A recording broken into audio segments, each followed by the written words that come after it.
Priyansh Kashyap from JSS Public School, Class 2nd B. Today I am going to show and represent my maths project.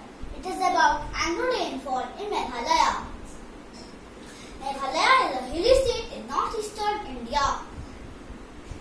Its capital is Shillong. Its name comes from Sanskrit, which means abode of clouds, that is, home of clouds. Meghalaya is covered 70% under forest. Meghalaya is the wettest region of India and wettest place on earth also. It receives average rainfall that is 12,000 mm in a year.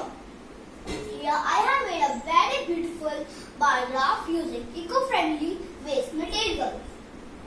As you can see, this state receives very less rainfall in January, February, November and December. Among this, November is the least and receives rainfall that is about 25 mm.